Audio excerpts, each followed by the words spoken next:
Kakek ini main pistol air di atap. Mendadak gedung seberang bergetar. Dinding retak dan tanah pun terbelah cepat. Gedung itu runtuh. Si kakek terpaku ketakutan. Seseorang berteriak menyuruhnya lapor polisi. Tapi gedung sudah jatuh. Sekejap, gedung lenyap masuk ke lubang raksasa dalam. Untungnya, lubang menyempit di bawah sehingga gedung tersangkut di tengah. Saat gedung runtuh, sebuah mobil ikut jatuh dan tersangkut di celah dinding batu. Di dalamnya, seorang penyintas segera menelepon minta tolong. Tiba-tiba mobil lain jatuh menimpa, nyaris menyeretnya. Ia panik dan mencoba kabur. Namun gedung merosot lagi hingga mobil meluncur ke atap. Terlihat dari kejauhan.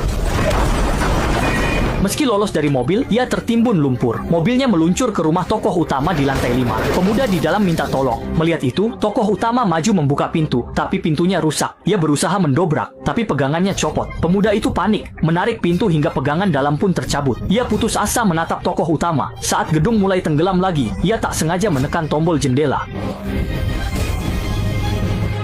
Setelah itu, tokoh utama menariknya keluar. Saat setengah jalan, terdengar teriakan wanita. Mengira itu istrinya, ia meninggalkan pemuda itu demi menolongnya. Ternyata, itu gadis tetangga. Saat tim penyelamat tiba, kehancuran dan ledakan masih terjadi. Mereka segera mengevakuasi, namun longsor parah terjadi di lubang besar. Reruntuhan hampir menewaskan mereka, sehingga evakuasi pun terhenti. Tiba-tiba, tangan dan kepala muncul dari tanah. Ternyata, pria yang jatuh bersama gedung itu terkubur hidup-hidup tapi selamat. Pria itu merangkak keluar tanah, lalu jatuh ke rumah tokoh utama. Penghuni rumah menemukannya, lalu mereka berempat ke atap mencari sinyal. Namun, di lubang dalam itu tak ada sinyal, membuat mereka panik berteriak minta tolong.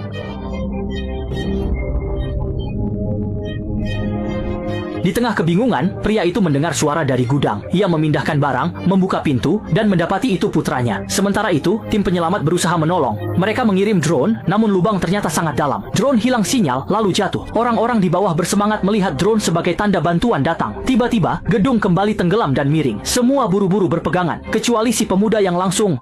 Pemuda itu nyaris jatuh. Si gadis mencoba menariknya, tapi tak sampai. Ia melihat kabel di atas lalu segera memanjat. Tiba-tiba, batu besar menggelinding ke arahnya. Melihat itu, si gadis pun mengeluarkan jurus rahasia ilmu katak yang lama hilang. Batu itu nyaris menimpa pemuda di belakang. Ia pun memarahi anak itu. Gadis itu nekat memanjat ambil kabel demi menolongnya. Ia melempar kabel agar pemuda itu pegangan, lalu mengajak warga menariknya. Namun, saat berhasil ditarik, kabel putus dan sentakan kuat membuat pria di belakang tersentak. Mendengus. Pesawat itu jatuh terlentang, mendarat keras di tanah longsor dan pasir di bawahnya, dan tak lama kemudian kecepatannya melambat. Melihat ayahnya terancam, si anak hendak menolong namun dicegah tokoh utama. Saat seorang gadis melempar kabel, tokoh utama melepas si anak untuk membantu, tapi ia malah nekat melompat ke lumpur. Kabel pun putus karena tak kuat menahan beban berdua, membuat mereka tenggelam. Di saat kritis, tokoh utama punya ide. Ia lari ke lantai bawah, mengambil kursi, lalu menghantam kaca jendela.